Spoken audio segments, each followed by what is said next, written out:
There we go. Should be live and alive everywhere. Oh my god, Stepdad is live and I'm still at work. It's crazy. Not sure if I like Stepdad as a nickname, but okay. What's been announced now? Well, I don't know yet. Here's the thing. I literally wasn't going to go live today. We'll call you Stepdaddy. No, don't call me Stepdaddy. I was not going to go live today, and then literally my YouTube homepage fed me 3 videos. The first is Critical Role's new world for Campaign 4 revealed. Second one is Critical Role Campaign 4 first details. And the third one is Matthew Mercer on the future intentions of Daggerheart. And I'm just like, oh, did I miss like a thing? So I figured I was like, I'm going to watch all these and then like put my thoughts into a video potentially, maybe, if there's enough here. Because I'm hoping it's not just all clickbait. That's the thing. Because if it's all clickbait, then I'm just adding to it. And I apologize if that's the case. Yeah, I figured why not react to it with you guys, and we can chat about it and figure out what's happening. I didn't mean to start something. I'm sorry, Uncle Stepdad. I don't know if that's any better. Oh. But yeah, how are you guys anyway? Before we jump into this video.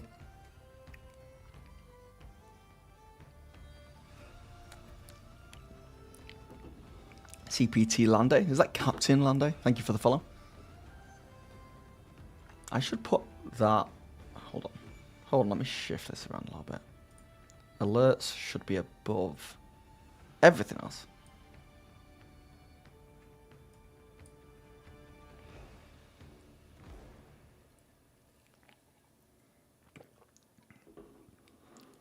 But yeah, I was working on a accessory video today, and I was like, if I work my ass off, I could get it out by end of day. But I was like, no, because I dropped a video last night, end of day, and it did awfully. It's like a 10 out of 10, like, worst video in a while, and it's when I spent a lot of time on. I'm like, oh, I'm not dropping videos end of day anymore. They've got to go out in the morning when people are, like, online. Thank you for the follow, Sleepy Panda. Daily Dose of Joseph. Thank you for the subscription, Daily Dose of Joseph. Holy crap, people coming through, thank you.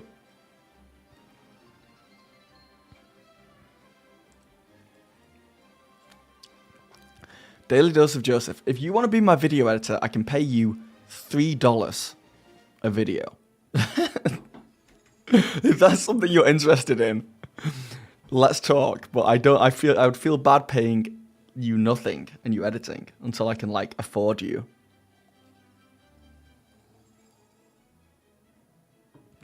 Damn, I read on your description, Forever DM and Dad TTRPG nerd. I'm not a dad. Does it say that? I'm a dad to 3 cats. Nice. Hype train going on. What's up, Edo Kra Oz? How's it going? First chatter over on YouTube. Guys, if you are on YouTube, please like the live stream. It is a huge help.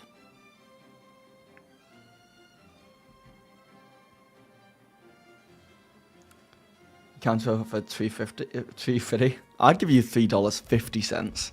But the reality is I'd want to be paying you hundreds of dollars a video. So maybe one day. Maybe when I get up there. Alright, has anyone heard of this Critical Role news? Any spot? Is it actually big? So here's the deal. As I said, 3 videos popped up. Critical Role's new world revealed. Critical Role Campaign 4 details revealed. Matthew Mercer's future intentions of Daggerheart revealed. So I don't know. Let's see what they have to say, shall we? There's a new world. We knew that anyway, though. So now, like, do we just know the name of it? Let's do some investigating. By investigating, I mean watching other people's content. For Campaign 4, Critical Role has finally revealed the first details about Brennan Lee Mulligan's new world for Campaign 4. The world of Ahriman. Before we dive into everything we know about the new setting for Critical Role's next campaign, when does he say that? Why not take a second to hit those like and subscribe buttons to help us keep these videos coming? It's totally free and it really helps us out. What's up, Dantastic DM? Spoon 3D Prints, how's it going?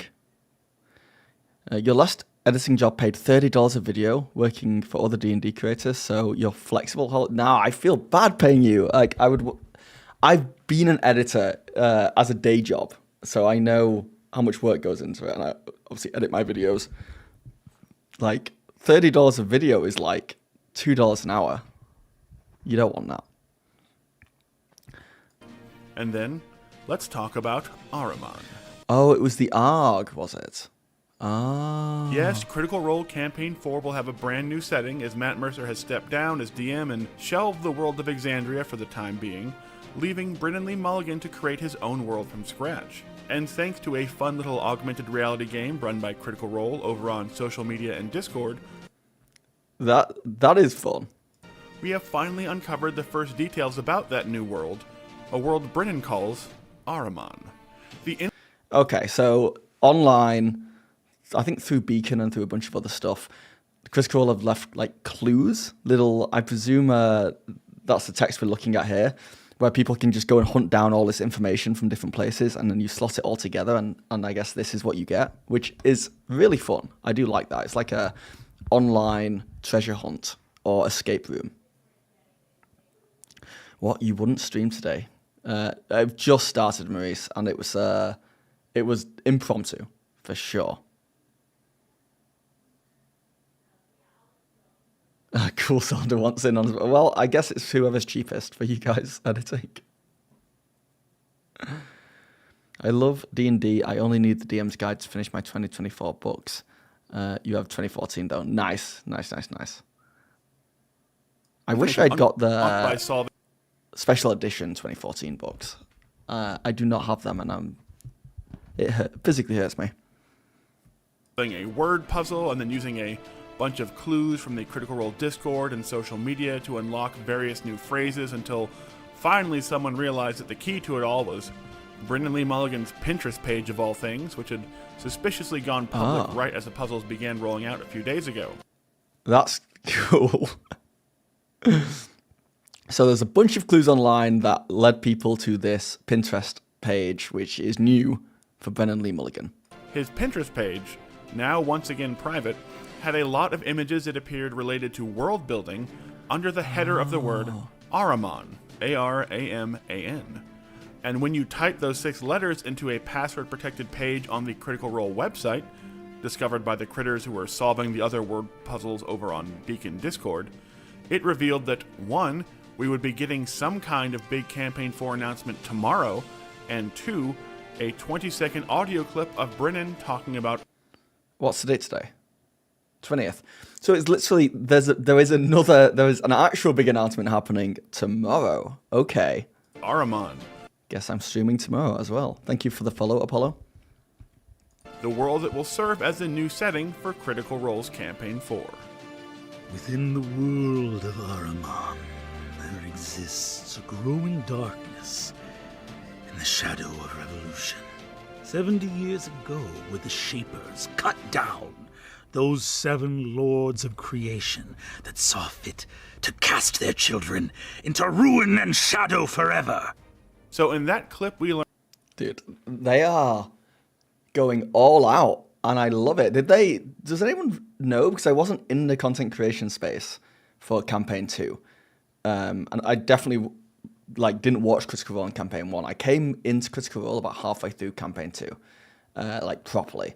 Did they do anything really big like this leading up to Campaign 2 or even Campaign 3, sorry? I don't think they did, right? It was just kind of an announcement, and then they would reveal the opening credits, and that would be it. This is they're going all out with this, and I love it. Learned several things. First off, we heard about the Shapers, 7 lords of creation who were seemingly cut down... 7 Lords of Shaping. Defeated in some kind of mass uprising 70 years ago. This section gives us big Rise of the Rune Lord vibes, as that also featured 7 incredibly powerful rulers of the known world with terrifying magical power who were also finally cut down in that adventure, but these Shapers sound more like gods or demigods than incredibly powerful wizards like the Rune Lords were. Secondly, their children, aka the mortals we would assume, appear to have finally cast them out, but given the hints about this revolution against the Shapers perhaps not being as freeing or liberating as it should have been, as we are told that there is a growing darkness in the shadow of revolution, perhaps in the power vacuum left by the Shapers' defeat, corruption has grown or spread, or maybe even to echo a story beat from the Fable video game series, remember those? Perhaps the Shapers, for all Okay, there's their not faults, much were holding information back here. something worse. She showed me the future of this kingdom. The darkness in Aurora is coming here, bringing death, destruction, the end of our way of life. The sacrifices I had This is just a different game. to make, I did them to protect Albion. And without them and their iron-fisted rule, a greater darkness is slowly beginning to spread. But something is clearly not right in the world of Ahriman, and the revolution may not have truly had the best interests of mortals at heart after all. And that level of hidden threat and political intrigue seems like it could be an amazing setting to explore, and it seems to be hinting at a true big bad lurking out there in the darkness, waiting to be discovered by the cast during Campaign 4. We should learn more about Ahriman tomorrow when Critical Role's next big announcement around Campaign 4 drops, but until then we cannot wait to see how Brennan's take on the world of Ahriman will shape the future of Campaign 4. So what do you think? Are you excited? No, I liked all the Fable games.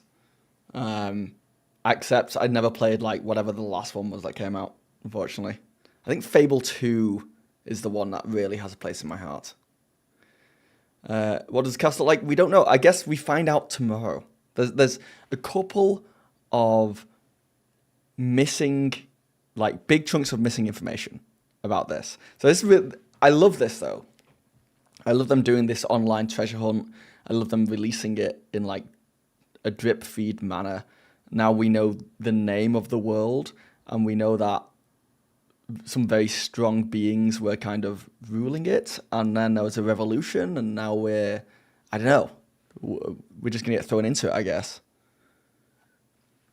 Big announcement, big hair.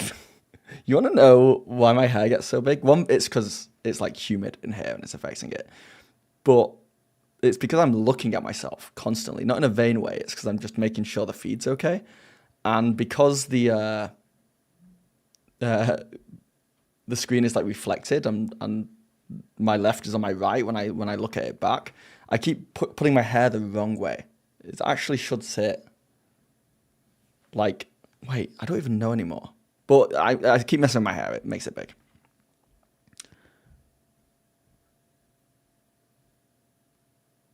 You can do flat hair. I've seen shots. Yeah. My hair can come down. Kind of. I don't know. The weather's just not hair friendly. To leave Exandria behind and begin exploring Ahriman? Let us know in the comments, and don't forget. What do some of these comments look like?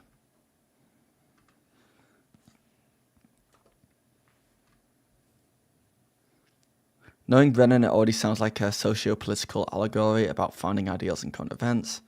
Everyone asks our man, but nobody asks how a man. I'll just see myself out. A new setting means new merch? Well, yeah.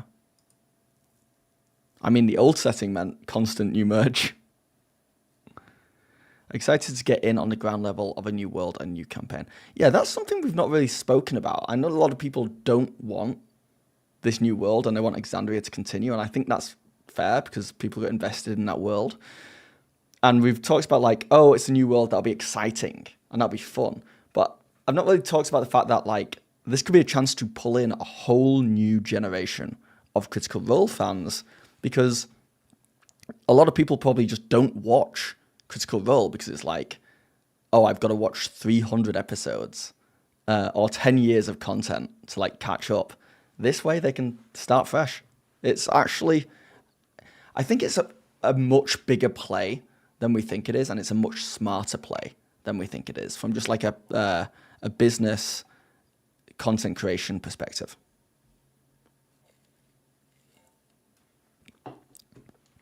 I presume this video from Above the Table, which is another like TTRPG news channel, is going to go through the same stuff, but it's much shorter and we'll speed through it. Details of Critical Role's New campaign have been revealed thanks to a clever ARG and Brendan Lee Mulligan's Pinterest page. What a mystery. Welcome to Above the Table. Today we're talking about the first details of Critical Role's new campaign. Before we dive into today's news, be sure to hit those like and subscribe buttons so we can keep making videos just like this one. Now, let's dive into some Critical Role news. Critical Role cleverly teased their new campaign this week with a new alternate reality game, or ARG for short, that used the Beacon Discord and social media to tease along players. The game kicked off with a cryptic square of letters sent out to fans via the latest CR newsletter. This led fans to entering commands on the Discord, some of which revealed cryptic lines of prose. Critical Role helped things along by providing a handful of keywords that could eventually be strung together to form a letter puzzle featuring... Araman is like Saruman. Yeah, kind of. I don't like Araman as a name. There's too many A's in there. I mean, it'll grow on me, I guess. a mystery 6-letter word and a link to a password-protected page on Critical Role's website. But the... You're into Daggerheart this weekend via one-shot since your main game is on hold. Someone is traveling intentionally. I've got to see the Daggerheart one-shots before I start. I think you'll like it, Daily Dose. The guy who runs above the table used to run the card sheet. Yeah. What happened there? I think he got laid off, right? And then he was like, I'm going to start my own channel doing exactly the same thing in exactly the same way. I find it funny because the format's so similar. They start with like a teaser, and then they ask people to like and subscribe, and then they go into the news, and it's kind of like, yeah, it's quite funny that they're the same channel kind of thing. But you guys should go and subscribe to Above the Table, because I think a lot of people watch this stuff and don't realize that it's a new channel and don't subscribe. discovery of what the 6-letter word was came from an But yeah, they must race. They must race to get the videos out in time. unlikely source. Brendan Lee Mulligan's Pinterest page, which was suspiciously public and had inspirations for a world called Ahriman. Entering Ahriman as the password revealed a 20-second clip of Brendan Lee Mulligan seemingly discussing his new world, along with a date of August 21st at 10 a.m. Pacific time. Within the world of Ahriman, there exists a growing darkness in the shadow of revolution, Mulligan says in the audio clip. 70 years ago, when the Shapers cut down those 7 lords of creation that saw fit to cast Thank you for the fellow their diesel children shot. into shadow and ruin forever. We'll likely get more details about this brand new world in just a couple of days. So what does this 20-second clip mean? Well, for one, Critical... Yeah, I'm doing some reaction. I can't wait for... I'm going to turn this into a video on my second channel, and I'm going to have the react face, which is just like this. So, don't Photoshop that in weird ways. But yeah, I'm a reacting boy now. Role is leaning into building excitement for this brand new and all different campaign world. Compare the rollout for Campaign 4 with the relatively muted lead up to Campaigns 2 and Campaign 3. The other thing is that Brennan is likely going high fantasy with this new campaign, Thank you for hitting that like button, Trinder. as opposed to some kind of cross-genre campaign world like what we saw with his various Dimension 20 series.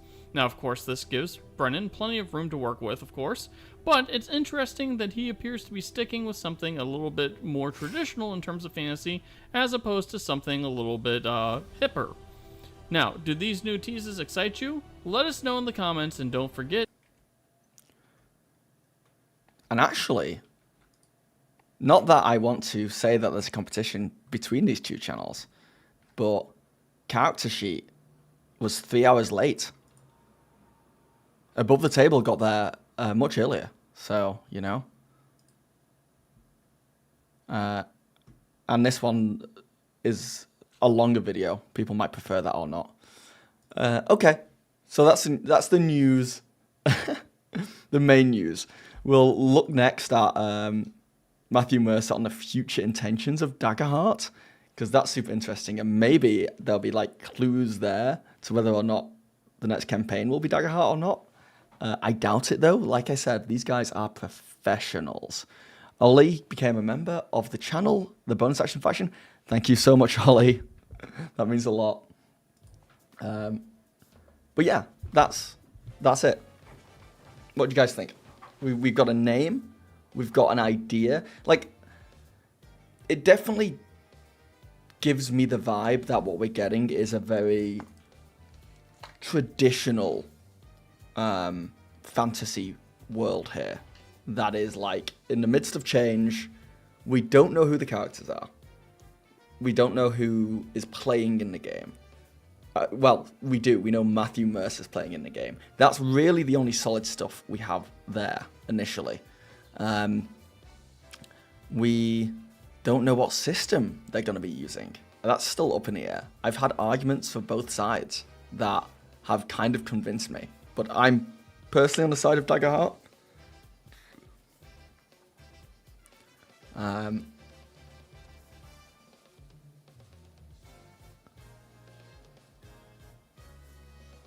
What do you think of Daggerheart? I'm a huge Daggerheart fan. I don't just like Daggerheart. It's funny because I like Daggerheart gameplay-wise, but so much of the stuff around it, for me, is like... Obviously, people don't like Wizards of the Coast with D&D and how the company reacts. But I also really gel with how Critical Role handles marketing. I really like that I get something big and exciting every couple of weeks, and that they're concentrating on quality over quantity. It's just, yeah, I don't know. Right now, it could change in the future, but right now, Darrington Press, the publishers of Daggerheart, are just doing everything right and not a lot wrong in my book. Like, the online space, certainly like certain channels and people out there would have been looking for ways to tear down Daggerheart. Like, it's just something that happens. Negative videos, negative articles do better than positive ones. So you're always going to end up with people hunting down the bad stuff in a new system. And Daggerheart's had very little, like, skeletons in their closet. The only negative stuff I've seen about it are people having issues with how woke it is, which is just a non-starter because that doesn't affect how good the game is. And people having issues with the third-party creator game license, which is just more Team Darrington than it is third-party creators, but it's still, like, generous, you know? So, I don't know, it's obviously doing a lot well. They put a lot of time and effort and thought into creating this system and into this new campaign, so... Wouldn't make any business sense if they didn't run Daggerheart. Yeah. I'm not gonna hash this out again. We've been through it a million times on this channel. There are people who have said it wouldn't make any business sense if they didn't run Daggerheart, but equally, Critical Role is a channel that cares about views and cares about reach, and D&D just still has more of that. So there's a world where I could see them being like, we are running Campaign 4 using D&D, but after that, we're switching to Daggerheart. We're going to let Daggerheart get a little bit bigger. We're going to let it get more stuff out in there. We're going to do one-shots in the world of Daggerheart. We're going to slowly ease into Daggerheart, but Campaign 4 will be D&D. I don't think that's likely. It's just a reaction to when people are like, it's definitely Daggerheart. I'm like, well, we don't know that for sure. It could be D&D still. I think it's probably Daggerheart.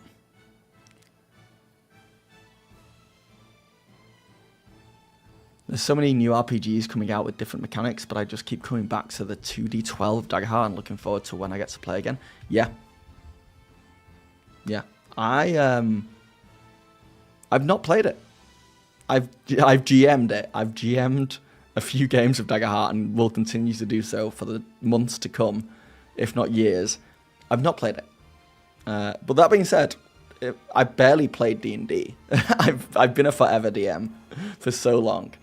The biggest difference is you just don't really get to roll the 2d12s if you're a GM in Daggerheart, which is a pity, because I feel like I'm missing out. I got the coolest damn duality dice in the limited edition box set, and I just have to watch my wife roll them. Are we going to get third-party content for Daggerheart with its license? From me, Dantastic? Potentially. I might need your guys' help as well. I'm planning a potentially my biggest video I've ever made. I don't want to talk about it because it's so big that I might chicken out because it's going to be a lot of work.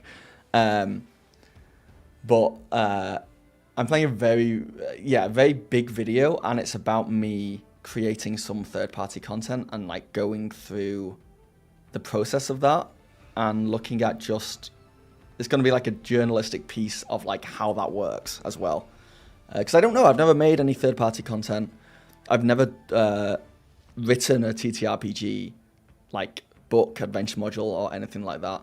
So I want to experiment with it, and I want to make it into like a fun, entertaining challenge for myself. That'll make a good video, I think.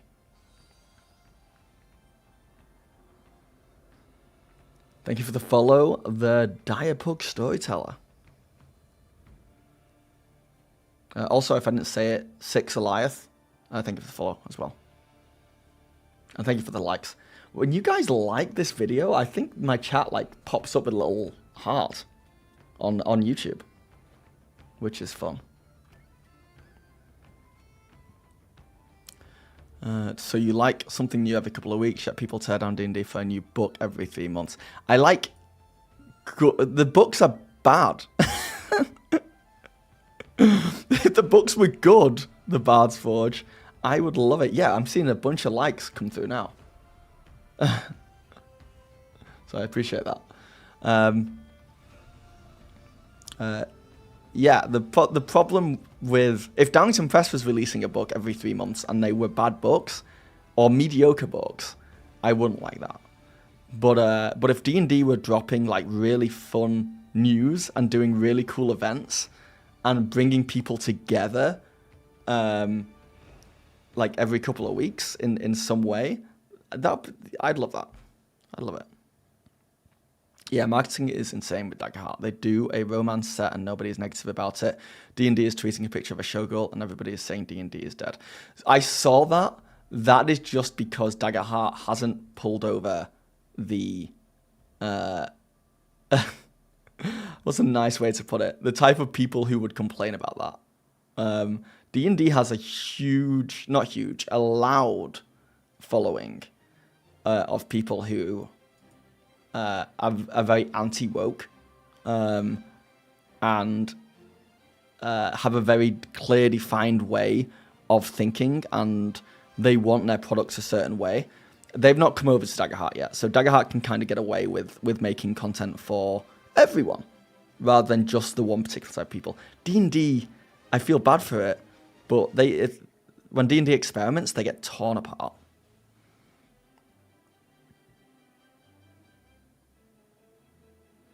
Makes some sense not to run Daggerheart and to run D&D. Matt is running Daggerheart anyway.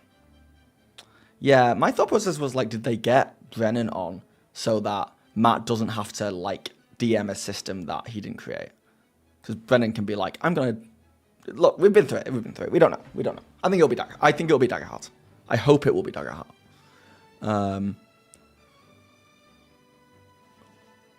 But I've also said it before, I wouldn't be surprised if like the Daggerheart success has made them change plans last minute. So it could have been D&D, and then Daggerheart came out and they were like, we need to keep this train going. We need to keep this moving. Momentum on this bad boy.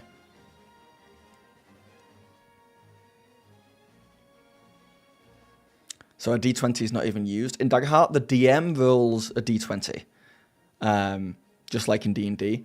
And also, some players have some abilities or things that allow them to roll a D20. But most of the time, the players won't touch a D20.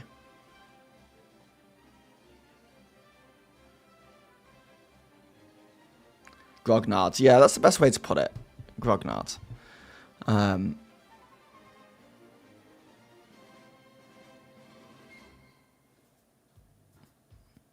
I'll stick to D&D because of the law, the system, and everything, really.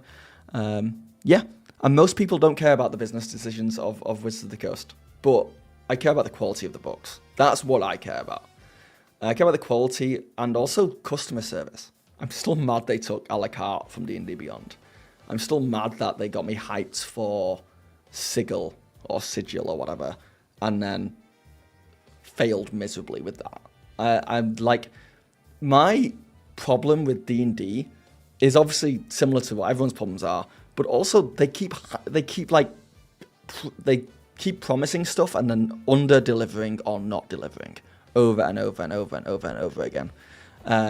While as Darrington Press keep under promising and over delivering over and over and over again. So that's kind of like, that's just where I stand on it, purely from a marketing point of view. Undersell yourself, and then over-deliver. D&D is not dead. Yeah, no one's saying D&D is dead. Of course, D&D won't die for a long time. If ever. It's probably going to be around long term. And I don't think people really want D&D to die. I'm sure some people do, but like, play the game you want to play, and don't worry about other games. But I'm someone who wants to play D&D, and someone who wants to play Daggerheart. So I have some skin in the race, and I want D&D to be better. And maybe they will be now. Maybe they will be. They've said they've turned a new leaf.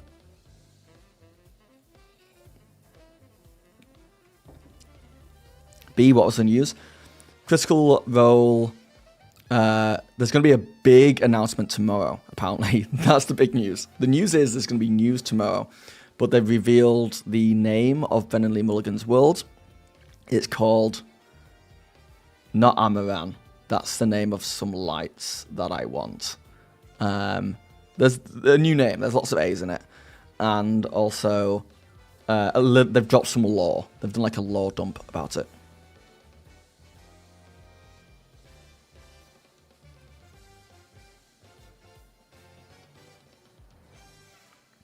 How long will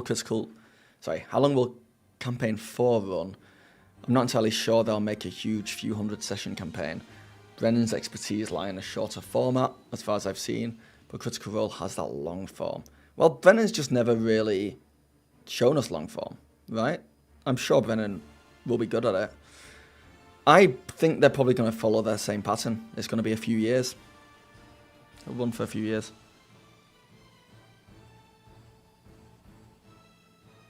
All TTRPGs deserve space. Shout out to Brindlewood Bay TTRPG. Yeah, shout out to all TTRPGs. Aramara. I struggle to say that.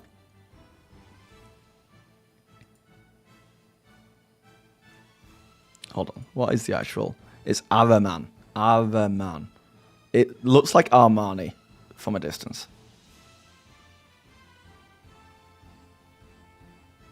D&D Beyond stopped a la carte because they were adding third-party content, and there was a pushback from the third-party creators about having to break up their content a la carte. And Moxie didn't want the associated problems having some a la carte and not. The Bard's Forge, send me a source. I've talked about it before.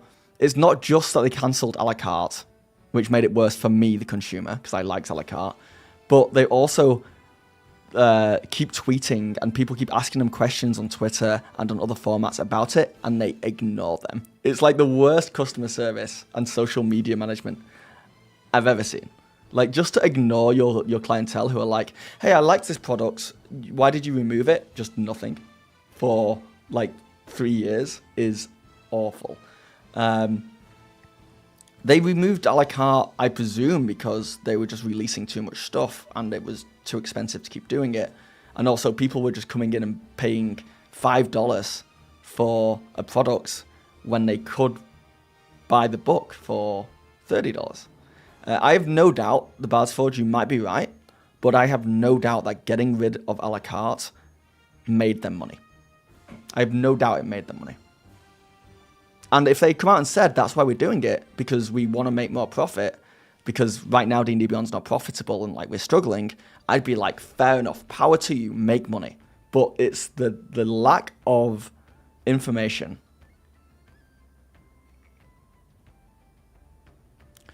But Daggerheart does only run till level 10, so it is Daggerheart, then it could be short. So that is true. That is very true. Maybe it would be just like half a campaign. Like half what a D&D campaign would be. What's the news, though? I should type this out somewhere on my screen. There's a new name. We know the name of the world, and there's a little lore dump of it from Ben and Lee Mulligan. And there's going to be a bigger announcement tomorrow, apparently. So that's the news. That's the news. A little bit of news, and there's going to be more news tomorrow.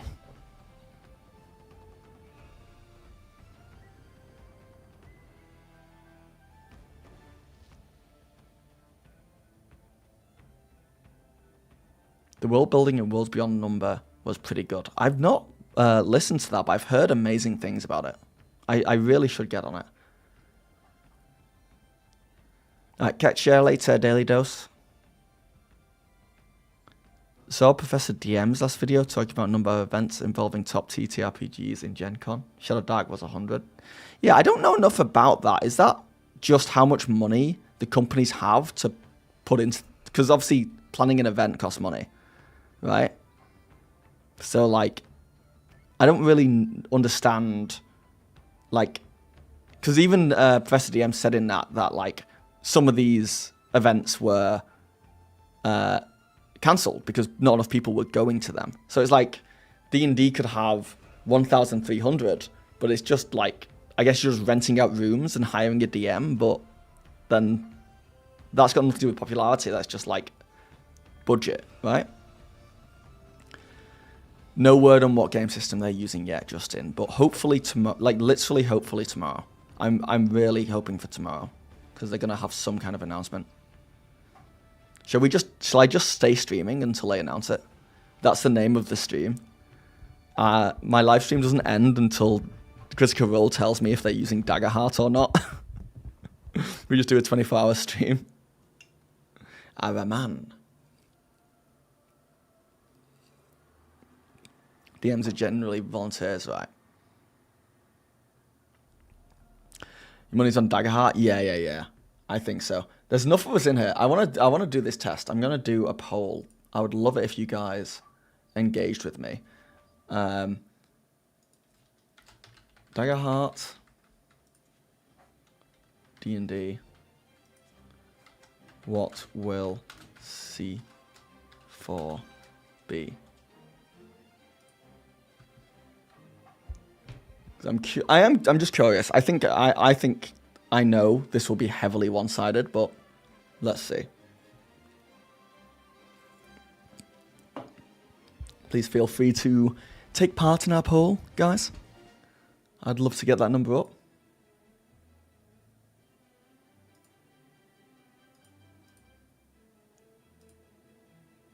Oh, I can do this.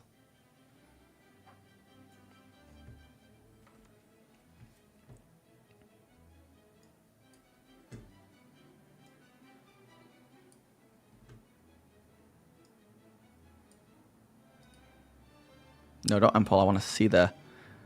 Alright, so we got 89% on Daggerheart currently, 11% on D&D with 27 votes. Guys, that's rookie numbers. 27%, 29 votes. Yeah, keep the numbers. Let's get this number higher.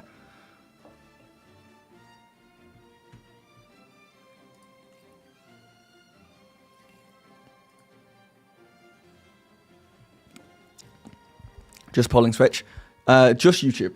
I've got way more people in YouTube right now, so... Unless,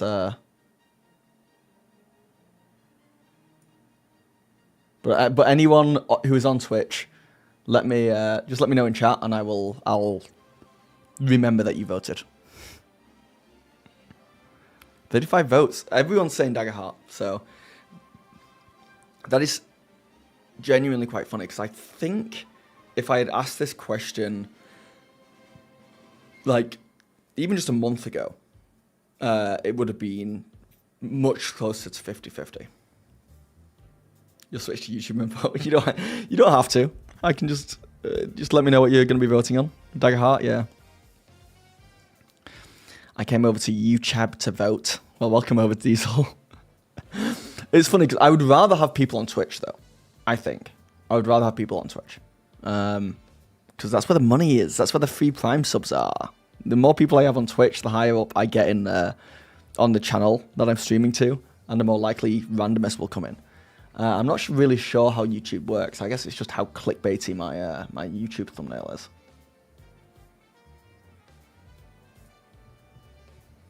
All right. I think 46 votes is pretty good. 47. If we get that to 50, if 3 more people can vote, then... That'll be pretty conclusive. But even if all 3 people voted D&D, it's not looking good.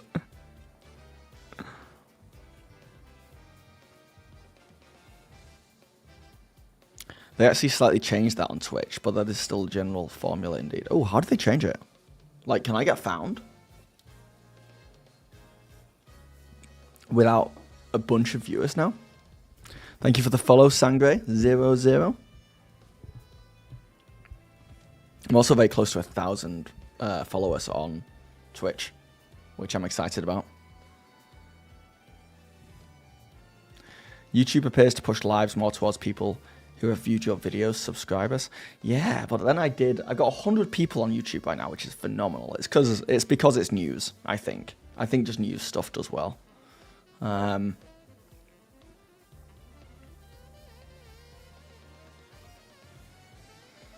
If Twitch was easy to watch on a mobile device, you'd use that. Yeah.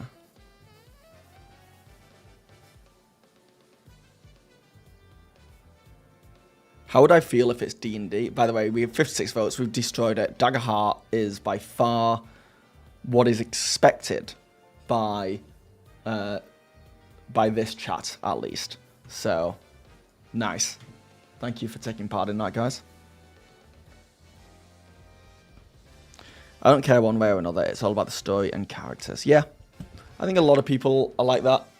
I think if you're watching Critical Role just because they play D&D, I'd wonder like how much enjoyment are you truly getting out of it, if that makes sense? Because if you don't care about the players or their characters or the world or the role playing, that's like 95% of any TTRPG game. Like the system is just like the smallest part of it. So if you're watching Critical Role and you're just like, if they switch, I'm not watching it anymore. Fair enough. But were you like really watching it before? Or were you just skipping to like the dice rolls and the rules and the mechanics? Hey man, greetings from Peru. I discovered your channel while looking for information about Daggerheart. Nice! Well, hello from Canada.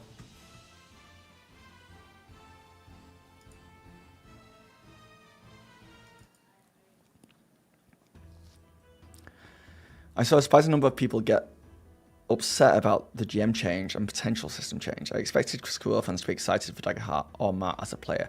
I think, look, I genuinely believe this. Most times when you hear very strong emotional responses online about Critical Role, it's from people who don't watch every single episode. It's from people who fell off after campaign. There's a lot of people out there who did not like campaign 3 and haven't watched Critical Role for like years. But they still count themselves as critics because they follow the news and they'll watch clips and they'll watch shorts as they come up. But there's just a lot of people out there who don't watch it, who are just like having really strong opinions on it and getting angry about it and all that jazz. There's a lot of like smaller stuff going on behind the scenes, I think. There's a lot of people who just really don't like Daggerheart, and I don't know why. I think it's because they don't like Critical Role, but I know. I think it's a complex issue. There's a lot of just rage bait farming as well. That's a problem. There's a lot of live streams that have like a colourful thumbnail that just says announcement, and then the title is something like reacting to the big campaign 4 news, and then it's just some dude who's too hot in his room, sweating, talking crap. So you got to be careful.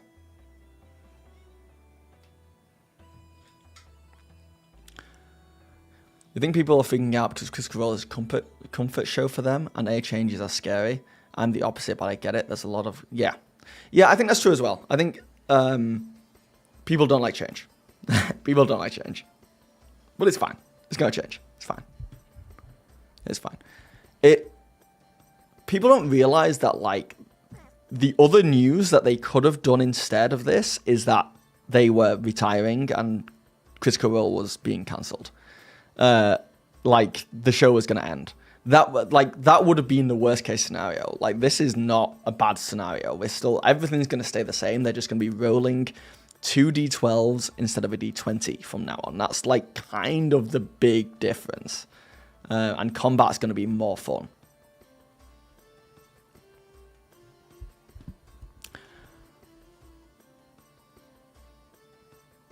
Using Daggerheart is really the only correct business decision. Yeah. Yeah, if they're thinking purely business minded, sure. If they're thinking content creator minded, then it's probably smarter to stick with D&D long term and actually distance themselves from Daggerheart and be like, oh, we own Darrington Press and they own a game system and we're a D&D show, and that pulls in more views. Like, it's something that I've been thinking about. Like, do I just become a purely Daggerheart content creator? Because if I do, my views will go down, at least in the short term, because D&D still gets hits. And like D&D still does way better in general. So maybe that's just what they're thinking. Who knows? Thank you for the follow, Bird Cat.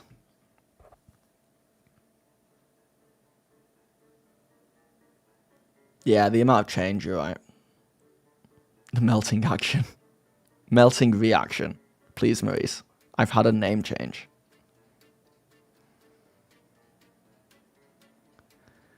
You have several friends that stopped watching because of the 5e OGL scandals. They will likely come back if it's Daggerhearty. That's an interesting... Yeah, I didn't really think about that side of things.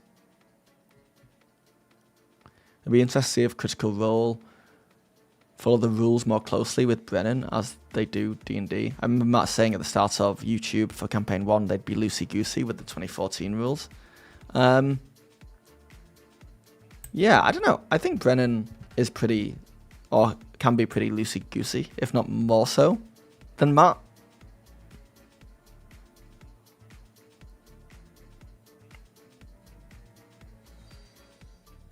Thank you for the hollow heavy... Thank you for the hollow heavy Hydra. Thank you for the follow heavy Hydra. Was in a Daggerheart beta campaign that lasted several months and was pretty obvious to me from the jump that it was made for Critical Role's playstyle and that they'd likely switch to it at some point. Yeah. Yeah, I think it'd be good. I think it'd be good for everyone, because then all the people in D&D who dislike that everyone is playing like Critical Role because of the Mercer effect, now everyone's just going to be playing Daggerheart and D&D can return to whatever form they wanted.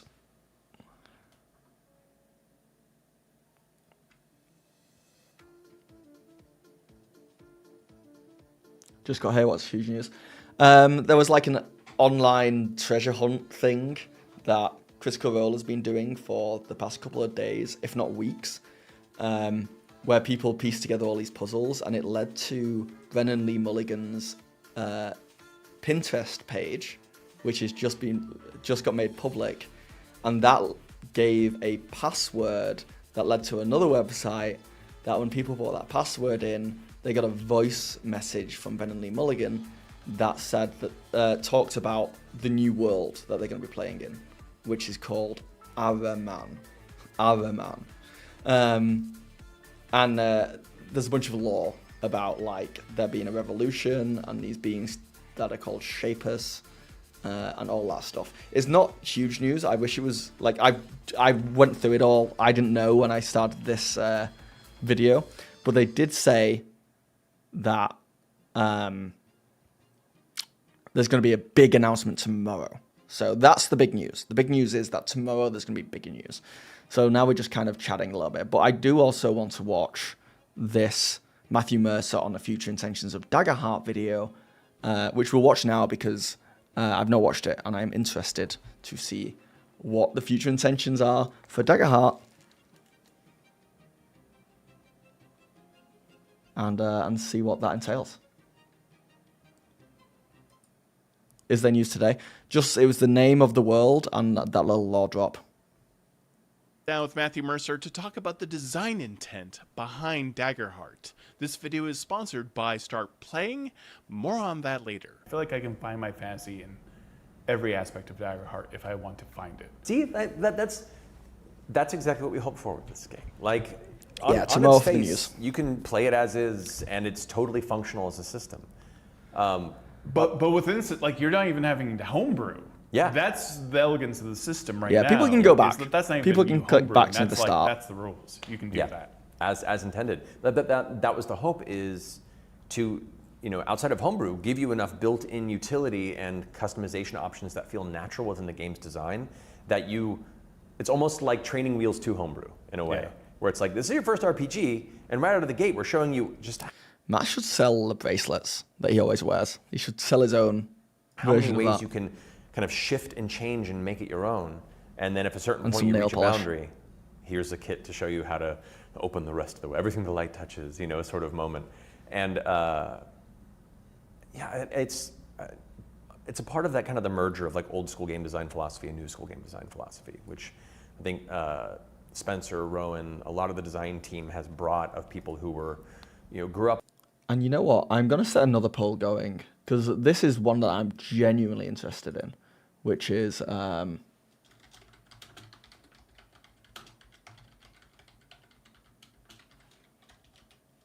you played Daggerheart? Because I do wonder just if, like, even now, barely anyone's played it. Like, people have read it, people have watched it, people have got it, but, like, people are excited to play it, but actually they just haven't got around to it yet.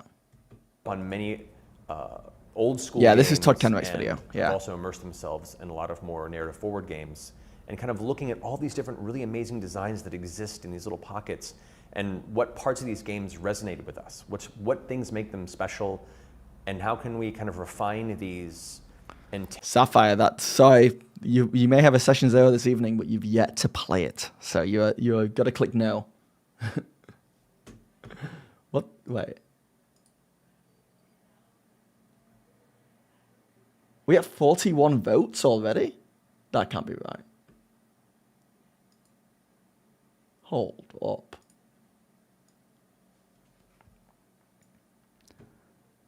Uh, 43 votes. That must be glitching from last time. Because we got I guess we got 50 votes last time. That's crazy. No, it can't be. 43 votes and it's 50-50 still. I feel like we've had right, well, we'll let that cook. Let it cook.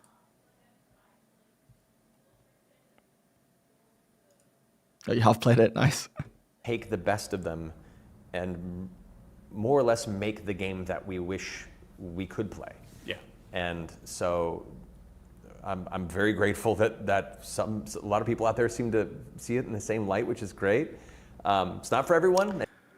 You have 90 plus viewers. Thanks, Casey. Thanks for pointing it out and letting me know. That's definitely not going to help my nerves. No, it's huge. If all 90 people hit the like button right now on this stream, that would be the most liked live stream I've ever done in my life, and that would be phenomenal. And thank you for tuning in, guys. They should announce the campaign 4 system will be draw steel just to throw everybody off, dude. Look.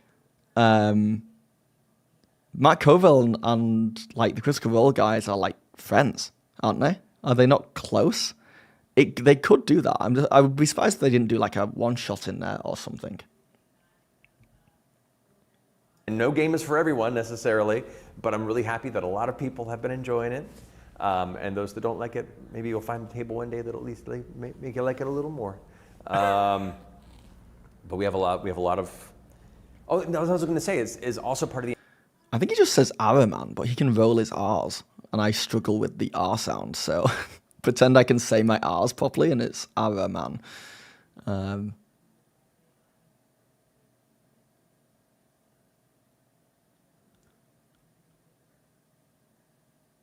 Yeah, they chat and get lunch and such. The two mats are tight. That's tight. 2 mats are tight. Would be funny if this was neither D&D or Daggerheart. It would be. It would be. They're doing Cyberpunk. What would be the weirdest, what would be the strangest system for them to throw out there? The intent of its design was to Aromatic. be Araman. continuously expandable and modular based on genre. Wow, just jumped based from 50 to... on, Well, thank you, chat. style. Normally I ask people to like and no one does it. This is the best, smartest, most handsome chat I've ever had, and I appreciate it. Especially the 12 people on Twitch. I'm not forgetting about you. We could down the road create domains. A 200 that fit- session you can Honey Heist campaign. Customize what exists now. Yeah. We can create domains in a sci-fi setting. We can create domains in that leans into more of a gothic setting. We can do all sorts of things with it and invite people to do that as well. And that. Anthemiria. Anthemiria, what a cool name. Thank you for the follow. Haldor, there is an announcement tomorrow. Today they've revealed what the world is called that they're going to be playing in and a little bit of a lore drop about it. But it's really been a bite-sized bit of news. I won't lie to you. It's a drip feed amount of news. I was hoping for a lot more. We don't know the system. We don't know who's playing. We don't know anything except I think this is kind of news. This is I guess I wasn't expecting Brennan to be putting so much effort into this, and I feel like it's been longer in the making than I originally thought. I think Brennan's put a ton of thought and work into this world. I'm just basing that on, I don't know, from what I've heard so far, it doesn't feel like a world that's been thrown together in like a weekend, the way that I normally prep, you know? So yeah, tomorrow I'll stream tomorrow. Was part of its initial base design. You know, the dual domains per class and having the classes ever expansive, and then each new domain introduced can pair with every other domain to create so many other different class options. Like it's... Maurice, thank you for the €4. Drip news stream, not cause he is bonus remelting. I was melting more yesterday when I streamed. I don't know why. I think it's like it was just something about the humidity in this room yesterday. I was like struggling. It was so hot. It's a wild matrix of, oh God, I can see infinity, you know, at a certain point. But that is something I... So here's the deal, guys. This is a genuine request. I want to get Matthew Mercer back on a video. I've interviewed him twice, and both times have been fantastic. Not just because I think he's awesome, and I really enjoy talking to him. Not just because I'm proud of those videos, but when I do, my views shoot up. It's great. Matthew Mercer, you get Matthew Mercer on a video, and I make like $1,000. It's just a straight relation. But I don't want to just get him on a video to talk about nothing. The past two times I've had like good video ideas about it. The first time I had him on video, I talked about people thinking Critical Role was scripted. I made a whole video that was exploring that kind of idea that people genuinely think Critical Role is fake. And I agreed to that video because I think that's something I wanted to talk about. And then the second time I wanted to deep dive into Daggerheart on release. So now I want to come up with a good video idea that's not just, I interview Matthew Mercer about Daggerheart. I want to explore something. I think he'd be way more I think he would like that more as well. So if anyone has any good ideas, please let me know. I've thought about talking about the Mercer effect, but he doesn't like talking about that. He's made it very clear, I don't think he would want to talk about it. And also, I think a video about that would just bring in, a lot of negative Nancy's. A lot of people who are just, genuinely think he's destroyed the hobby or something. And I don't want to bring in that audience. So, maybe I want to talk about what goes... Maybe his prep? Maybe how... I kind of touched on it in the past, though, talking about, how things differ from a home game, having the live show going on. But one thing I do, it would just cost me money because I'd have to fly to LA, but I think they might be down for it. I don't know. They seem pretty cool. I'm probably way above my station.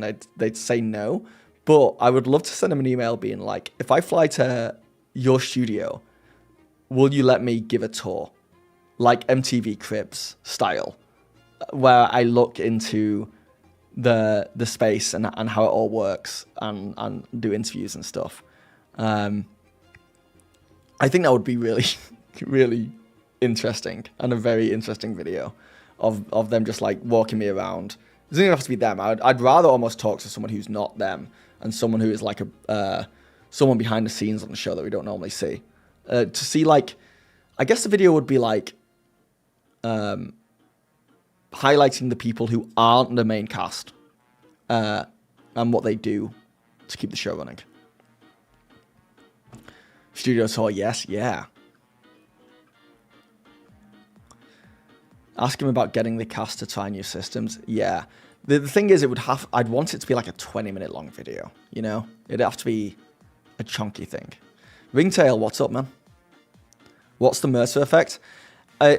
It's the phenomenon that some people seem to God damn it. It is a phenomenon. I got the word phenomenon out, and that's what I thought I was going to fail on. I concentrated so hard on the word phenomenon that I just didn't know where I was going to go with that sentence. The Mercer effect is a phenomenon that people have observed that since Critical Role, the show, got popular, the way people play D&D has changed.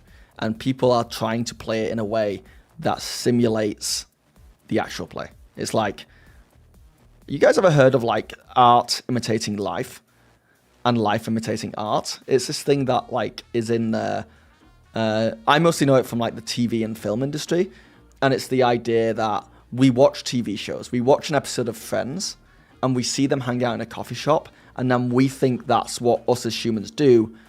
We go hang out in a coffee shop because that's what they do, and then the next TV show comes out 10 years later and it's a bunch of people hanging out in a coffee shop because that's what they think people do. That's what life is like. And it's like, they just imitate each other and change slowly. It's like an AI image generating over and over and over again, and things slightly changing, and it becoming, the natural is actually unnatural because we're copying what we've learned from entertainment. It's that really. And that's why I'd love to talk to Matt about it, because I think it's really interesting, but yeah, I don't think he wants, he hates being associated with it because I think he gets a lot of negative stuff thrown his way because of it.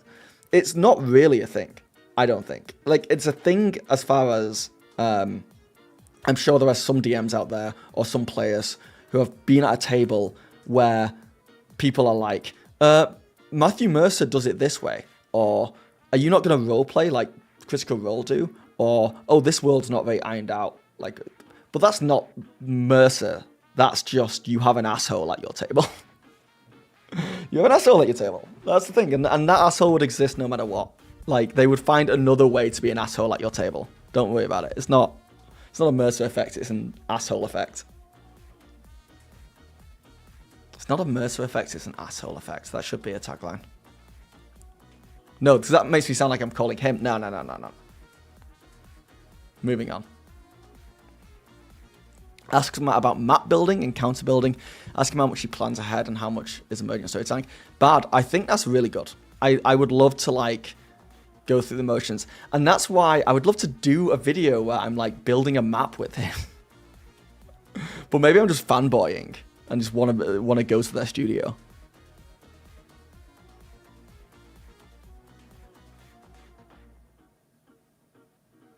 Daggerheart will done in a year. I don't know what that means, Red Hulk.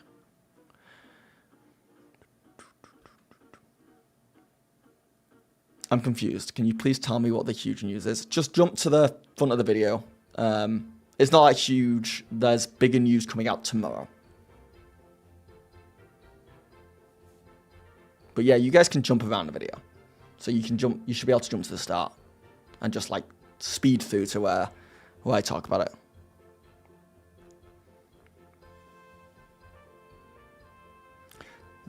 The Matt Mercer effect is new people watching CR and trying D&D than a DM is compared to Mercer. Yeah, I think there's a lot more to it than that. I think it's the whole table is compared to the Critical Role table. So the players as well. You expect all the players to be like Sam Riegel, who are like these flamboyant, funny extroverts. And in reality, when you get a table of just normal people, people seem to be disappointed, and that's the Mercer effect. Matt Mercer effect is a myth. People have many different styles of DMing.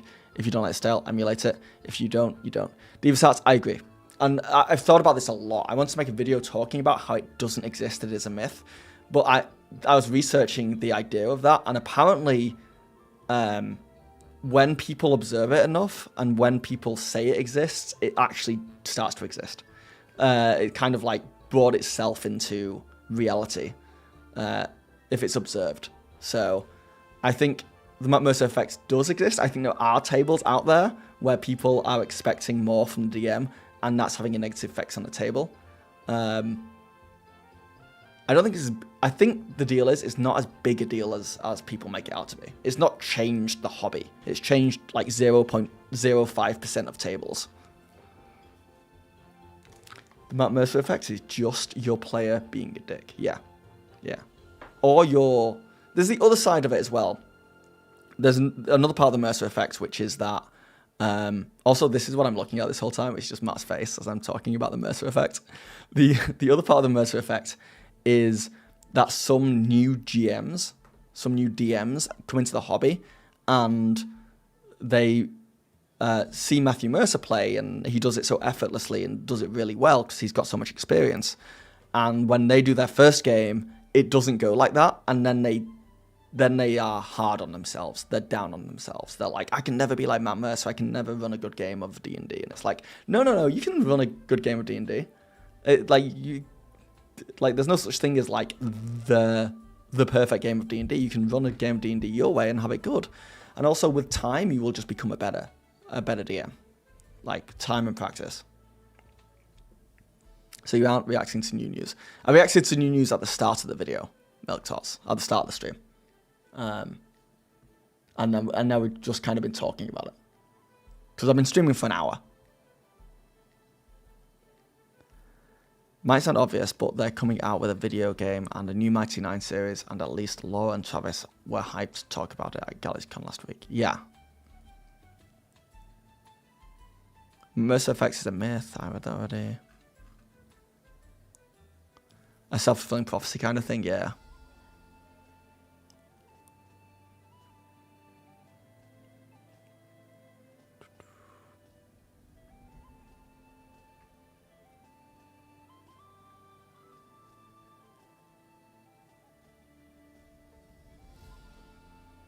Well, I understand the Mercer effects and Matt and CR cast are voice access. I think watching a typical Critical Role episode shows them being as goofy or serious as our games were. Yeah, but that's kind of part of it, Trinder, because there are some tables out there that aren't goofy. There are some tables out there that enjoy playing a very serious game, you know? When certain people find themselves at those tables, they think they're doing it wrong because of the Critical Role effect, which I prefer calling it than the Mercer effect.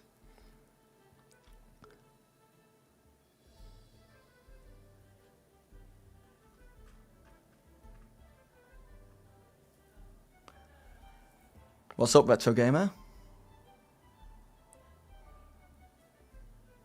Laura Bailey is an amazing role player. Sam is more of the player I don't want. Okay, I'll take him. I think Sam's phenomenal.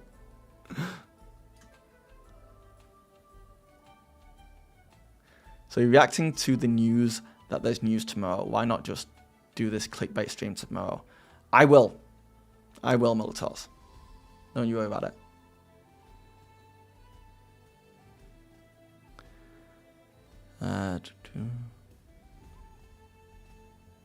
Time for a new decaf Coke. Yeah, I've already burnt through this one.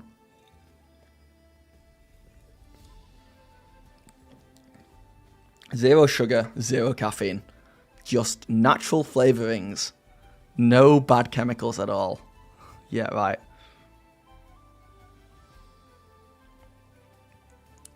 You GM'd Daggerheart for the first time on Saturday. It was amazing, fun, but I found it much more tiring than D&D when it came to outcomes from the rolls.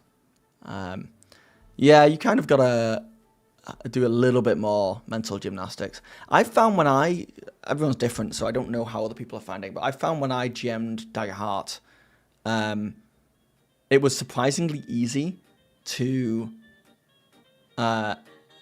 you just got to think like, can there be consequences to a roll? Because the second someone's like, can I roll for this? And you be like, no, I think you would just succeed. Like, That's more freeing than, and then when they want to roll something and you're like, there could be a consequence here. You're already thinking about it, and then you ask them to roll, and then you just already know what the consequence is, if that makes sense. I don't know. But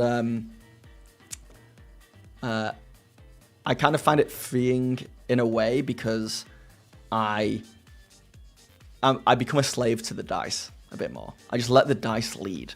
That's what it's kind of like. Like people, you might think like, oh, you're doing more work, but in a way it's like you're doing a tango and you're dancing, but you let the partner take the lead and you just need to react to the partner. But it's actually the dice that are doing the majority of the work.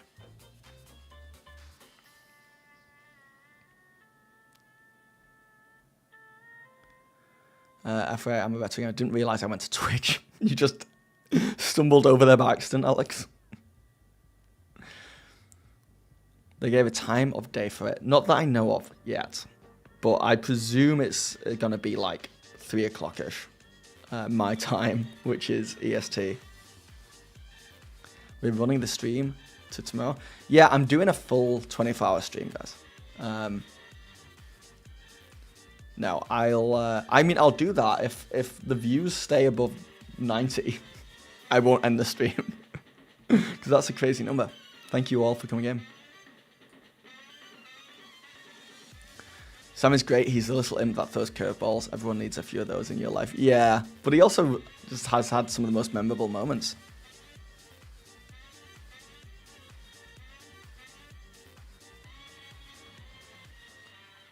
Two question. Has Daggerheart books but has not run it yet? Oh, you think that should be another vote? How is that vote doing, by the way?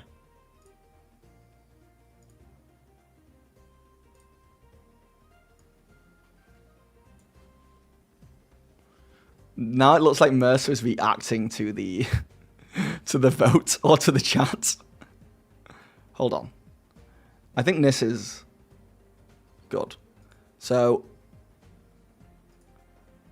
we have Mercer reacting to the chat, and we've got me reacting to Mercer. Thumbnail. Perfect.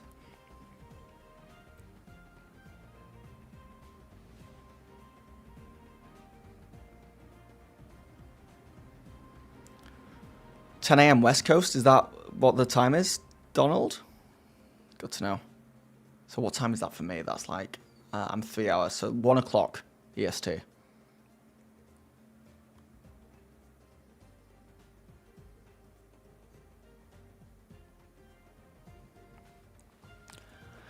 How do I feel about improv as a GM? I'm all for it. Maybe it depends on the system. In Daggerheart, I'm all for it. And I'm all for the players pushing it as well. I'm very happy for the players to create little parts of the world. D&D, I think... it really does depend. I don't like improvising it locked in like a scene that's not going anywhere, which has happened to me in the past. But I think it's the best way to play. Look at me. So the best way to play for me is to be very improvisational. Because I don't like prep. I don't like long prep time. And there's something about improvising, and if your players know you're improvising, that if the session is like lackluster, or you're having like the players aren't enjoying it as much, it's more forgiving if you're improvising, because they're like, oh, it's not like he spent hours prepping this.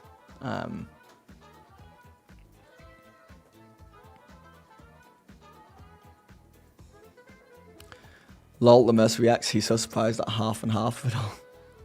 That is crazy. That's got 163 votes. And most of you, by a hair, have not played Daggerheart. But I do wonder if I change that to how many people were planning to play Daggerheart in the next couple of weeks, if that would like shift completely to most people. Or like who owns the book and wants to play it kind of thing. What other games are you interested in running? I would like to play... I don't know a lot about Draw Steel, but I've heard good things. I would like to give Draw Steel a go. I've also never played Pathfinder. So Pathfinder would be interesting. I really enjoyed Cosme when I ran the Cosme RPG. I want to do that again for sure. But honestly, I want to get away from fantasy. I would love to run a sci-fi or horror TTRPG. So if anyone has any recommendations, I like Cyberpunk. I've got my eye on Cyberpunk. I kind of like the idea of the Fallout RPG a little bit. But yeah, I think I would like to get away from fantasy in general. It's so odd that it's so dominant in the space that like there's so much fantasy stuff. I've heard really good things about Mothership. Yeah, Jay, I wanna play that. Is Mothership like everyone's gonna die or most people will die? Because that's the kind of game I want to play.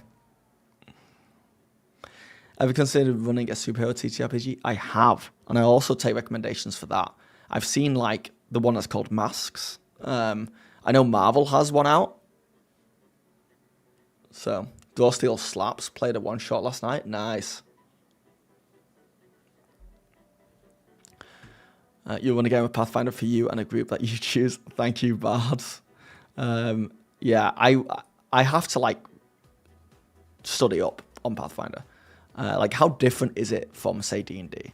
Is it just the combat's kind of different, or is like there a lot of nuance to it? Try out Gund, Starfinder. Marvel is good. I prefer Champions. Yeah, I'm just a sci-fi dude. I've had my eye on for a while, but I've been intimidated by them. But I've had my eye on the Star Trek one and Star Wars as well. Have you ever heard of Paranormal Order? It's a Brazilian RPG that beats D&D here in Brazil. I believe I've come across some insane YouTube videos about Paranormal Order that get insane views. It's insanely popular. Is it created by a YouTuber, or did they like make the game and then just like blow up on YouTube?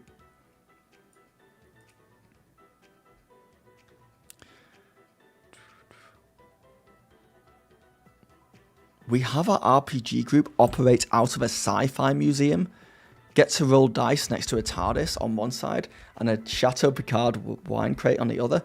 What do you mean? Where is this sci-fi museum and why? Do you sneak in? Does someone work there?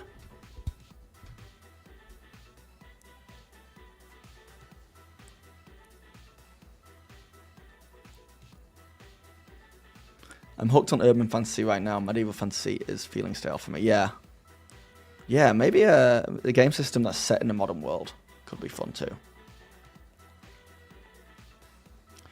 The Mothership characters have a stat called High Score, which is simply a tally of how many sessions they survived. That's kind of fun. It's actually D&D 3e, but it's similar enough that you won't get lost. Cool. Got a friend who really likes Star Trek. Yeah, I think the Star Trek or Star Wars one, stuff like that, where I'm a big like Star Trek nerd, like to an extent. Like I'm not a huge. It's not like I know Klingon, but I've watched most Star Trek. Same with Star Wars, but I'd still want to play. I wouldn't want to DM those games. I don't think. I'd want to be a player because I'd want to like play in those worlds. I don't know if I'd necessarily want to GM them.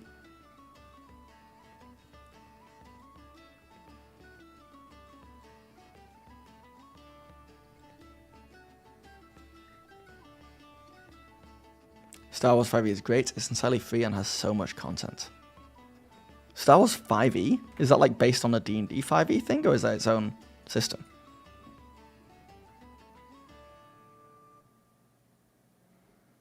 Yeah, I'm saying about Doctor Who games. I've seen the Doctor Who stuff as well. I looked and there's a ton of Doctor Who books, actually. It was overwhelming.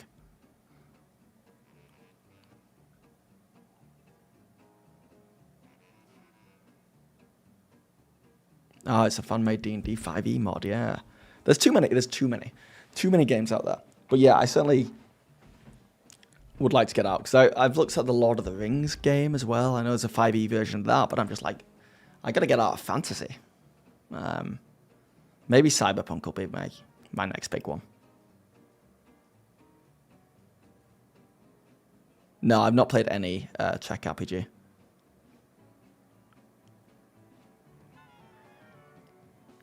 Can I share the playlist? I think if you're in my Discord, you can throw it in there. I don't know if you can add links to YouTube. I don't know how to change it from here.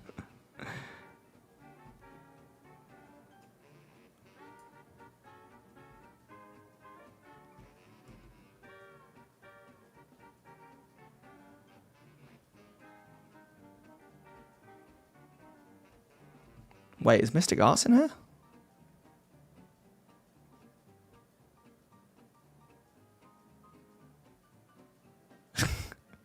I didn't realize I've been replying to Mystic Arts. What's up, man? What is up? Sorry, this is my chat's popping. It's so funny because I had one of the worst streams, like lower view streams yesterday that I've had in a while, and now it's obviously popping. It's like whiplash. Maybe Tales of Valiant. Used for this campaign. For the Critical Role campaign? Nah, no chance. No shot. You're back watching while you drive? Cool Cylinder, please be careful.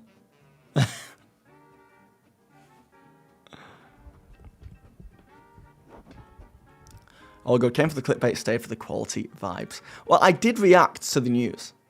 You know? I did react to the news. I just didn't realize at the time that the news was that there's news tomorrow. Like, that escaped me. Don't blame me. I got clickbaited. I got clickbaited into clickbaiting you. Sorry, guys. You ready for the big announcement stream? You got snacks? Yeah, we're going to go all the way through till tomorrow. It's like 20 hours. We can do 20 hours. I've got some D&D games to play.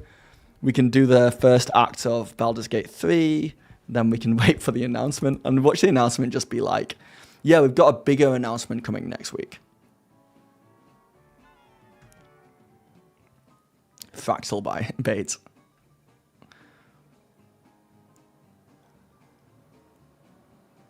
Mind you watching Mars? No, watch. My dream is to have a stream where I have 100 viewers and no one is chatting. Just everyone's asleep. That would be fantastic.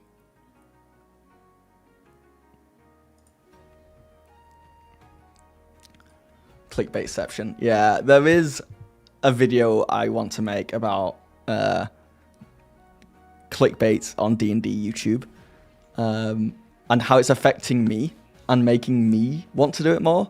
This is kind of my thing, which is like, because you guys know I'm transparent about this stuff. I don't like using clickbait in videos. I've done it in the past by accident, and I'm sure I'll do it again in the future. It's very hard when we're creating the video to like remove ourselves from it, and sometimes we make mistakes because we want to be sensational. We don't want to clickbait, and sometimes that line is blurred. But with live streams, if I make a video, a live stream like I did yesterday, which was like, I rank every Daggerheart product, I was like, this would be a good video. It got like 100 views. It got like no views. It was scary to the point where I unlisted it because I was embarrassed. I'm turning it into a full-length video, so I also unlisted it because I think that can negatively affect the full-length video if there's a live stream that's doing kind of the same thing up. But yeah, I was like, that's so bad. But if I clickbait, I get like 70 viewers instantly instead of 10. It's crazy how effective it is. I'm not like saying it's a good thing or anything like that. It's a very bad thing. And I hate that I used it today. And I'm going to be working and not using it anymore. But yeah, it's a weird state that YouTube's in. And I kind of feel like in live streams, it's a little bit more forgivable because it is the done thing. If you go on Twitch, it's all like, they did what? They blah, blah, blah, blah, blah, blah. The worst thing, the drama, the blah, blah, blah, blah, blah, blah. Because it's a lot harder to get people to click on a live stream than it is a video. It's just a fact. But yeah, I don't want that in my life. You only just looks at the title. I say once the clickbait is not dishonest, that's okay. Yeah. I genuinely thought I was walking into some big news. I won't name names, but there's been one small YouTube channel that has been nothing but rage bait titles since the SRD issue. Yeah, one second, there's someone at the door.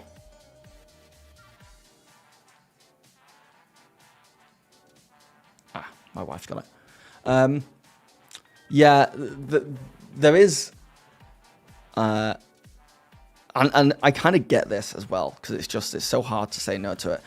And I've said it before, the OGL stuff happened, and everyone was making rage bait videos, and everyone was watching it. It was like a thing that people enjoyed. They were like, oh, how did the scandal just get worse? And like everyone was loving it. And creators made, and this is not like me underestimating this, I think it's probably true. I think creators made 10 times the money during those like 3 months. 10 times. Can you imagine getting 10 times your wage for the next 3 months? It's crazy. And then things died down and people got fatigued with it, and like the news just kind of stopped coming. And like, I think a lot of people have just been chasing that high ever since, because if they can manage to get those rage baity videos rolling again, it's 10 times the money. You know, it's crazy. And I think that's kind of what's happened there. People don't want to go back to. It's not just making more money, it's that the videos themselves become way easier to make. They just have to sit down and look at an article and say a bunch of stuff, rile up some people, and they barely have to edit it. And they can pump out a video in a couple of hours, and it makes more money than when they spend a full week on a video. So I disagree with it, but I kind of understand why people are still trying to do it. For me, there's 2 channels that abuse clickbait. I don't want to say them because I don't want to like. I also don't know who those channels are. Have you had channel subscribers having notification issues and viewers not getting them? Hope your answer is no. Well, I think my other thing is I think live streaming negatively affects my videos.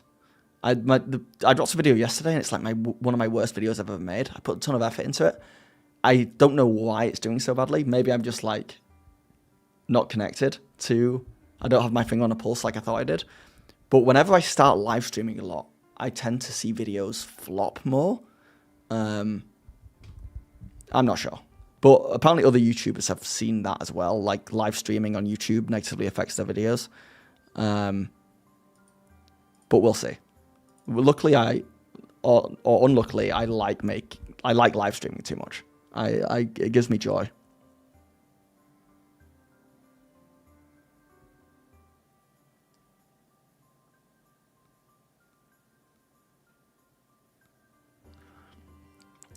And Professor DM has laid out exactly why he titles videos the way he does in at least one video. Yeah, I've watched a bunch of Professor DM having frustrations with it.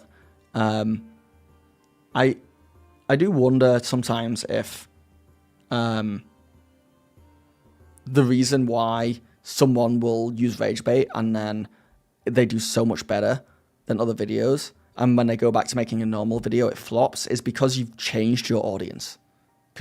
And then to return, you'd have to keep making non-rage bait videos until the audience shifts back again. I think that there's an issue that I've found. It's hard not to do, and I've done it, which is like you'll make it. Rage bait is wrong, but news-related videos. If I make a news-related video and then I make a normal kind of higher effort video, then go back to a news video, I think it really confuses the audience because the people watching those two things are like most of the time a different audience. Well, I will say you tend not to be in your For You page as much. That's good to know. Yeah, maybe I'm just shadow banned. I will say you need to get on TikTok and Reels. I literally made a TikTok and an Instagram and a YouTube short on Monday, and pumps that out, and it just doesn't do anything. I just don't feel like it does anything.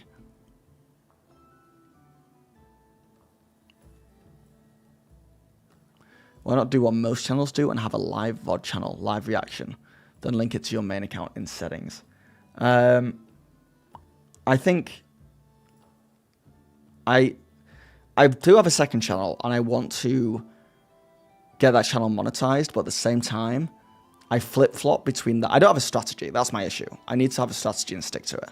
Because I flip-flop between like, oh, I'll get that monetized, and that'll be like I'll make some money from that, even if it's just a small amount. But the other thing is, my main goal, my real main goal, is to make enough money to live, like be full-time, and get this channel to 100k subscribers. Those are really the only things I actually care about. And the best way to do both those things is to just make content on one channel and just get that to 100k. Once it gets to 100k and I'm making enough money to live, then I can start experimenting with all this other stuff. But that's kind of what I flip-flop between.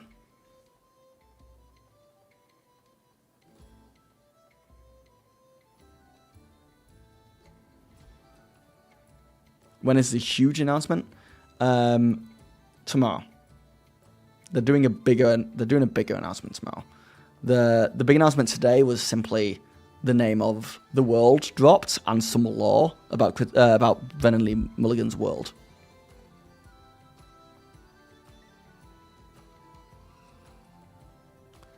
Arnell T101. Let me check that person out.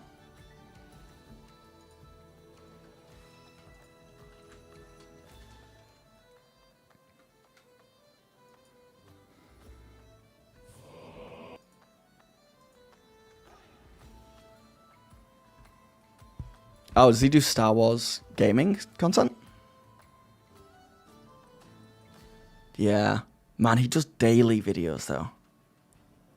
So that's the other thing. I don't know if I want to... I mean, I'll do whatever works. I'm not picky. And I'm experimenting. That's... When you see me doing stuff, it's kind of like...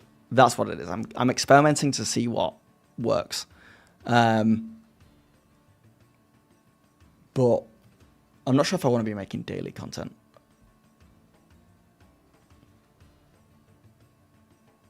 No, Critical Campaign 4 isn't Exandria.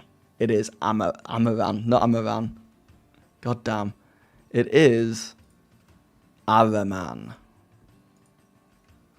Araman.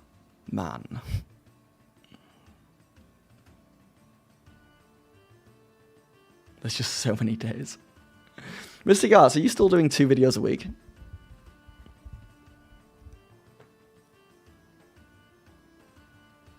Is Campaign 4 region supposed to be a cold environment? Certainly it's pointing towards the starting setting to be very Skyrim-esque, like snowy mountains. Oh, you're one at the moment? How are you finding that? Because, yeah, sometimes I wonder if pumping out too much content is also detrimental. I wish there was a proper guidebook to it all. Araman. But maybe 2 next month. Okay, you're going back to 2. Yeah, because you like making a video game, right? You're busy. You're a busy man. Silence rolled a 4 on Twitch when he rolled the dice. Man, bad rollers.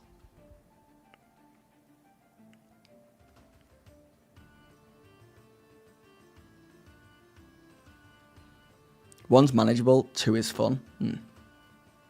Yeah, I find like it really depends how much effort I want to put into a video. Like the last video I made, straight up just took 2 weeks. It just straight up took 2 weeks, and I'm proud of it, but it's not going to pay off. And then when I do a news video, like I think the one that I did before that, I like made that in a day, and it's just not. It really is finding that line between videos I want to make and videos the algorithm wants me to make. Or the audience wants, I guess. As someone who made 2 videos and then stopped, I'd love a roundtable to hear about your process. You all blew me away. All blown me away. Yeah, I would love to start streaming. I've said this before. And I've seen Mystic Arts. I've seen you stream occasionally. But I would love to get Mystic Arts and Bob World Builder and a bunch of other people into a live stream where we just play Baldur's Gate or something. Or we play Peak. Or we play Lethal Company. And just chat. That's the content I want to see. But I don't know if that would do well, because it's not D&D stuff.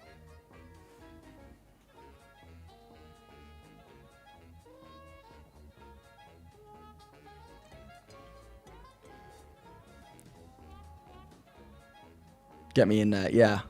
Just get a bunch of gamers. Sounds baller, honestly.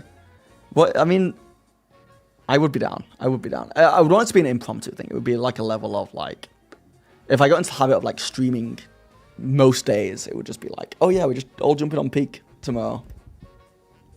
All play D&D. Or we could play D&D. But that's not as impromptu. Someone's got to put some work in for that. You're down for Peak? Dude, okay, Mystic Arts. This is a date. We need to find 2 other people. 2 other people in the space who would be down. See if... I wonder if Power Word Spill is a gamer.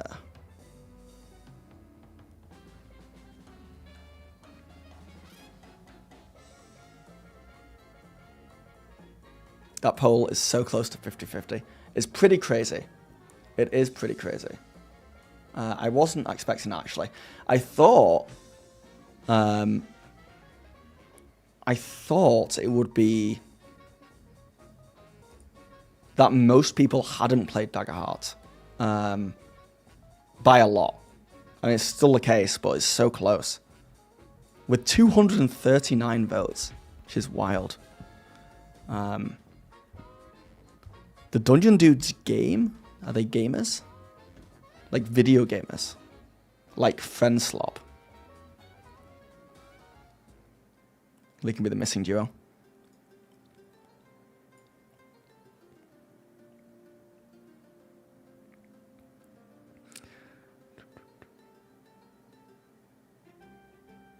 Haven't played it yet, but you have the book.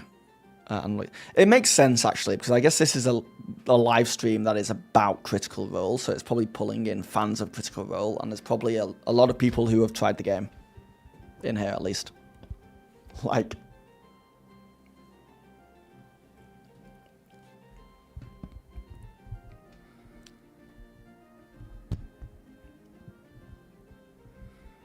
For those who are into Daggerheart, how easy was it to get copies? I got a limited edition version of Daggerheart, and I wanted a normal book because I didn't want to use the really nice cards. I could not find one because that was the initial sellout. Then, was it like a few weeks later, they got more in stock in my local game store. And I bought it from Amazon. And I've been going to my local game store once a week, maybe once every 2 weeks, ever since then. I have never seen a copy of Daggerheart. There's a space for it. They have a space for it. They have a whole Critical Role section. There's tons of Candela Obscura books. I've never once seen them have any Daggerheart. And this is it's a big store that in a huge city that you think would have stock. Or like would have access to a lot of new stuff coming in. Maybe because it's in such a big city means that it's more likely to sell out, I guess. But it has surprised me how hard it has been to come by, even now. But then I had people in chat say like there's tons near them. Like all their game stores have copies. So it probably is regional.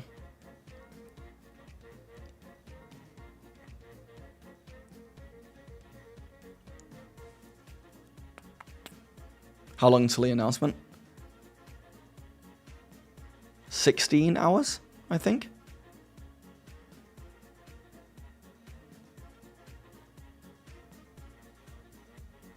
Well, if you're looking for gamers, you could put a bat signal out in the Dungeon Jam server. It's true.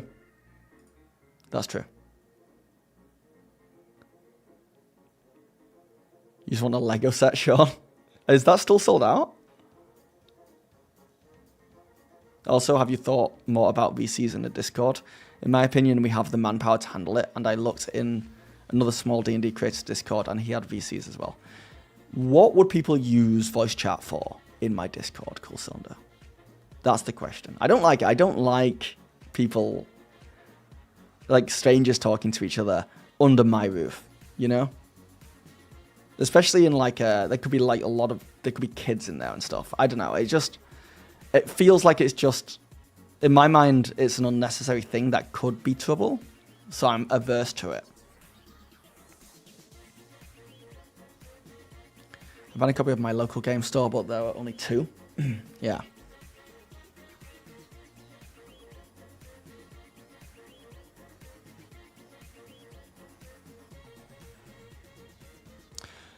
Your store north of Toronto says its distributor will have it back September 15th. Okay. Yeah, I do wonder if there's just like, it's just slow to make. Because they're not just making a book, they're making the cards, they're making the box, and maybe it's just, they just can't pump it out like they could if it was just a normal book. You gonna live stream the announcement? I don't know. It depends. It depends. We'll see. Because every time I live stream, whatever video I'm working on gets pushed back. And the videos are the money makers. And it's been a tough month for views.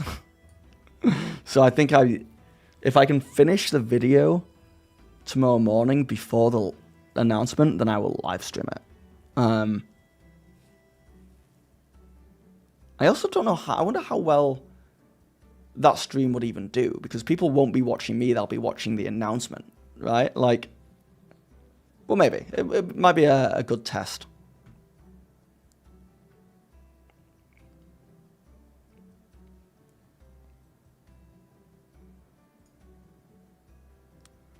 Chat with us and get to know us. Yeah, I mean, maybe. My DM actually really likes that there isn't voice chats in the server. I'm not in it because he shares stuff regarding our setting in it.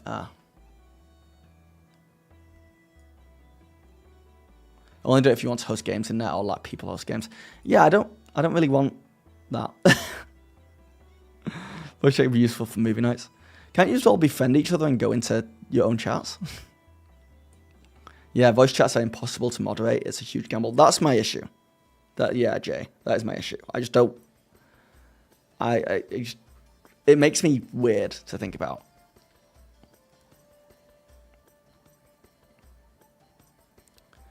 We were live on TikTok for the Campaign 4 announcement, and we had so many more people watching than normal. We all watched together. Yeah, that does sound fun as well. People do love simulcast streamers. Yeah. Alright, guys. Maybe I'll live stream it. But I don't think I'll be able to keep this stream going for the next 16 hours. A dice signal instead of a bat signal. Yeah. And we can all imagine exactly what that looks like. It's just a spotlight shining a dice shape into the sky. Alright, cool, Cylinder. Catch you later. 19. Oh, it's 19 hours until next. Okay, no, I'm not doing that. It's basically because I'm starving, and it's 5 o'clock here, which is coming up to dinner time for me. My perfect dinner time is 5:30, which I know is early for some people, but I don't know what it is. I like eating at 5:30. Yeah, it's 10 a.m. Their time, which is different from my time. Yeah, 2d12s. Exactly, yeah.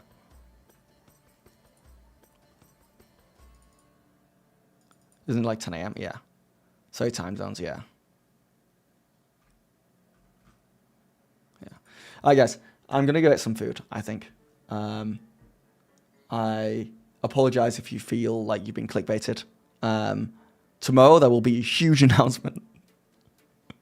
It's going to be huge. It's going to be the biggest announcement you've ever seen. What's the news? Tune in, Connor, tomorrow at 10 a.m. PST, and I'll fill you in. I'll fill you in completely. Or you can jump to the start of this stream and rewatch it. I'll leave it up. Thanks, chat. You've been freaking awesome. I really love. We did some polls. People engaged. I saw the stream got a ton of likes. If you've not liked it yet, please like the stream as like a goodbye. What am I gonna eat? I don't know yet. I'm gonna go hunt around in the fridge and see what's what. Unless anyone wants to give me their Twitch Prime sub right now, and I'll order food in. But no, we've got food in. Maybe pizza. We've got like an oven pizza that I can just throw in. I don't really want to put much effort in tonight. And we're gonna go watch Alien Earth episode 2 because that first episode, holy crap. What's he gonna eat? Food, I reckon. Jay, get out of here, bro. Get out of here. You're absolutely out of here. See yourself out. Zaz usually a good call. Yeah. All right, guys. I will catch you later. Have a good night. I'll probably stream tomorrow. Big news. Huge news. The biggest news you've ever seen in your life tomorrow.